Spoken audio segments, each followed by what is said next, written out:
Bonjour, aujourd'hui je vais vous parler du titre Ores Technologies et une fois n'est pas coutume, ce n'est pas un titre qui se finance par OCA, c'est même un titre qui a fait longtemps partie des meilleurs élèves de la classe sur le marché small caps avec des résultats régulièrement bénéficiaires et de bonnes perspectives. Voilà, alors Ores Technologies aujourd'hui varie à un cours très très bas, 1,59 €, une capitalisation de 6 millions d'euros. Qui l'eût cru? Qui l'eût cru parce que cette société avait un cours de bourse qui évoluait à 25-30 € en 2021 et un cours de bourse qui se tenait excellemment bien jusqu'au moment où la société a émis des profit warnings et également annoncé qu'ils étaient en perte.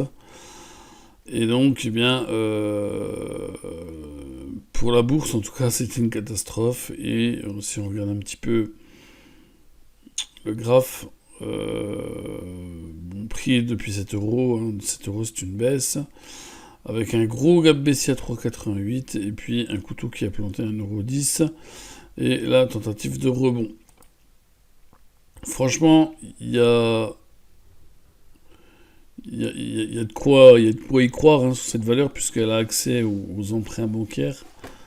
Donc là, c'est pas comme je le disais, c'est pas une société qui se finance exclusivement via OCA, pas du tout même. Il n'y a pas de dilutif dans le cours.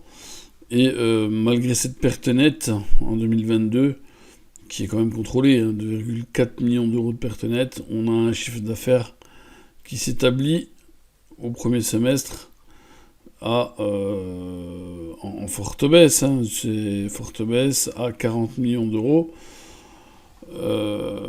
Voilà. Mais cette baisse devrait au second semestre ralentir assez fortement. Et en plus, la commercialisation de la solution Digital 360 du groupe est confirmée et devrait relancer l'activité.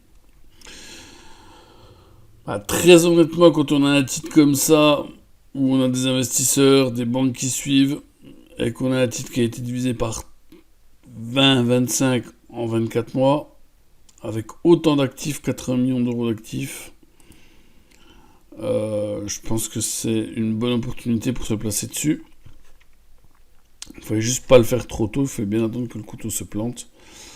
Et quand on a une société qui a autant de savoir-faire, 33 millions d'euros de capitaux propres, et puis une société qui fait de la marge, qui dégage du chiffre d'affaires, forcément, quand on vaut plus que 6,4 millions en bourse, on devient une proie. Ça, c'est évident. Là, pour le coup, c'est une très belle proie en bourse. Donc, elle n'est pas à l'abri maintenant, cette société, d'une OPA.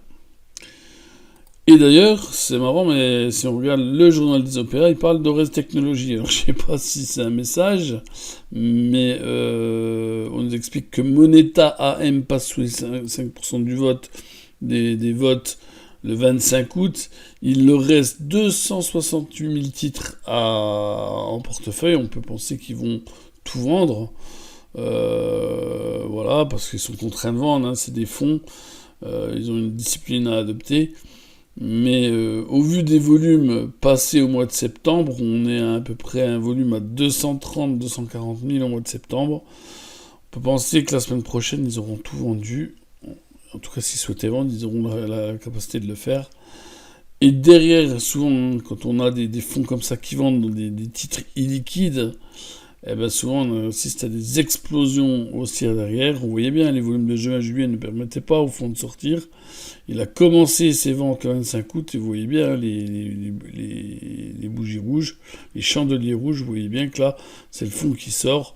Mais maintenant, les chandeliers sont en train de s'inverser, c'est des chandeliers qui sont en train d'être verts, c'est-à-dire que le volume est accompagné, la hausse accompagne le volume, et ce n'est plus la baisse qui accompagne le volume. Et là, on a un changement un petit peu changement d'orientation des pôles. Et donc là, je pense que prochaine accumulation aura raison du titre. Après, c'est clair, et ça saute aux yeux, que s'il y a rebond, il y a quand même de grandes probabilités qu'on aille refermer ce gap à 3,89 €. Voilà, et ça pourrait se faire assez rapidement. Ça me rappelle un peu Erytech en début d'année 2023, lorsque le fonds est sorti, le titre a pris 150% tout de suite derrière. Voilà, on est un peu dans le même scénario.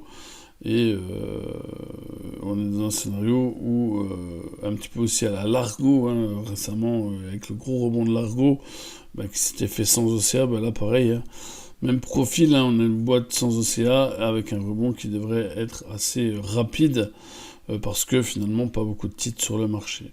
Voilà ce que je pouvais dire sur Rest Technologies, c'est pas un conseil d'achat, hein, bien entendu, c'est juste mon avis personnel, mais je pense que c'est il y a un truc à tenter dessus, c'est pourquoi j'ai pris une petite position en portefeuille. Merci pour votre écoute, à bientôt sur smallcapstrading.fr, ciao bye bye.